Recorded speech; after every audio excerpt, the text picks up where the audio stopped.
ng insulin. Maawa ka naman, Day. Sinulunan na kayo sa abuso. Sinulunan kayo sa abuso. Wala siyang dalang insulin. Wala siyang dalang insulin. Wala siya lahat medication, hindi na-prepare. Anong klase kayo? Anong klase kayo? Anong klase kayo? Ayun nga bro, please. Hindi, anong klase kayo? Hindi.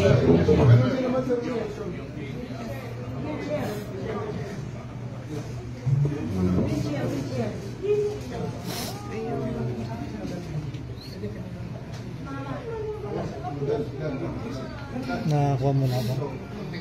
Padalhin niyo muna sa doktor. Ang kailangan niya, doktor. Kailangan niya, doktor. Doktor muna.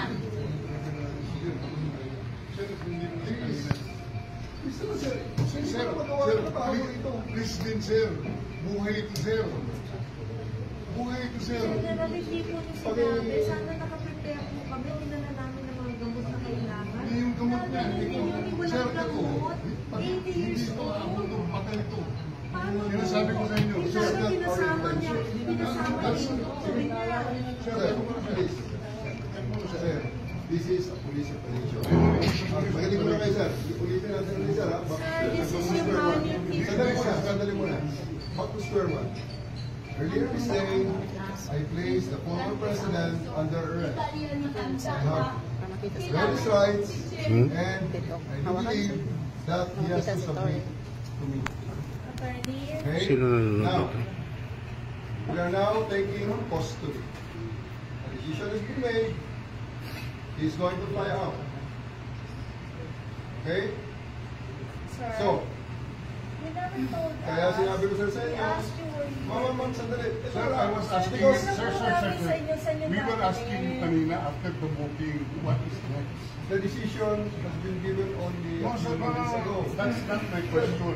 My question is, after the booking, Okay, please, encircle. Guys, encircle. I-out ang lahat except yung mga family. ganun ko na, sir. Sir, sandali sir. We can do this the hard way, we can do this the easy way, sir. Believe me. Let's just remind I believe me, sir. Sa anak. Believe me, Magantay ka sir. sa anak. So, only two choices. To Sir, submit, let's be kind. pasok ang mga lalaki. Let's be kind. Pasok ang mga lalaki. Chris, Sir, can we Asa be na yung taga-DOJ? kind? this is a pure police operation. I know. Former president is under my custody because I have arrested him. I have given a leeway, bent backwards all afternoon. Makulang nyo Please. yan. General, sa inyo po nang galing. Umalis kayo. Umalis kayo dyan. Pag yan makita. Pag yan makita. General, please, give us a little more. Sa inyo yan, be reasonable. General, we're begging you. Pasok ang mga lalaki. I will order a hearing of this room. Wag nyo lang. Just give us a I will order a hearing of this room. Sabi niyo, kung ngayon nyo lang nakuha yung order, di ba sa little time naman? So you can just get these medicines ready.